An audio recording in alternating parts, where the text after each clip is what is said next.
অবস্থা রেখেছেন যে সে সেভাবে আল্লাহকে সিজদা নিবেদন করে এবং সেই সিজদা আরশে আজিমকে লক্ষ্য করে সে নিবেদন করে।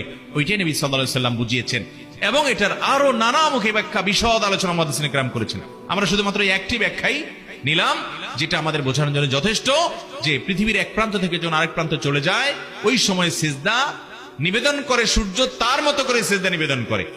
একটা পিপিলিকা, একটা গরু, একটা ছাগল, একটা মুরগি, একটা হাঁস, যে কোনো সৃষ্টি আল্লাহ রাব্বুল আলামিনের আনুগত্য করে এবং প্রত্যেককে আল্লাহ তাআলার তাসবিহ নিবেদন করে, যেমনটি কোরআনে বলেছে যে ইমিন শাইইন ইল্লা ইউসাব্বিহু বিহামদি। দুনিয়াতে এমন কোন শাই নাই, এমন কোন জিনিস নাই যে আল্লাহ তাআলার তাসবিহ পাঠ করে না, নিবেদন করে না। এখন আপনি যদি তাসবিহ পাঠ করা মানে যদি বলেন কই গাছে তো সুবহানাল্লাহ বলে না, কই মাছে তো সুবহানাল্লাহ বলতে আমি শুনি না, তাহলে এটা আপনার বোকামি হবে। সে তার ভাষায়, আল্লাহ রাব্বুল আলামিন জানেন যে কিভাবে সে তাসবিহ নিবেদন করে। ঠিক একই ভাবে এই সূর্য আল্লাহ তাআলার কাছে সিজদা নিবেদন করে। শুধু তাই নয়, হাদিসে আসছে আল্লাহর কাছ থেকে অনুমতি প্রার্থনা করে যে এক প্রান্ত থেকে আমি অপর প্রান্তে যাচ্ছি, এখন যাবো কিনা। তো আল্লাহ তাআলা যদি বলেন তাহলে সে ঘুরতে থাকে, আবার এক প্রান্ত ঘোরার শেষ করার পর আবার অনুমতি চায়, আল্লাহ তাআলা আবার অনুমতি দেন।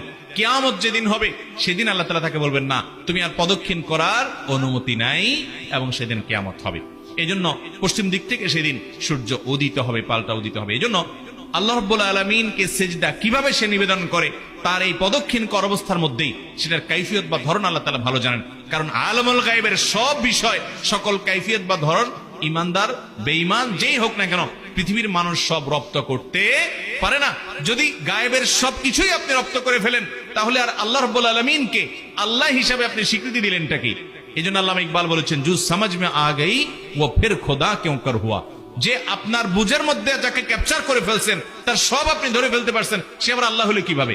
আল্লাহ তো সেই মহান সত্তা যে আপনি তাকে অ্যানালাইসিস করে গবেষণা করে তার সব কিছু আয়ত্ত এবং রপ্ত করে ফেলতে পারবেন না।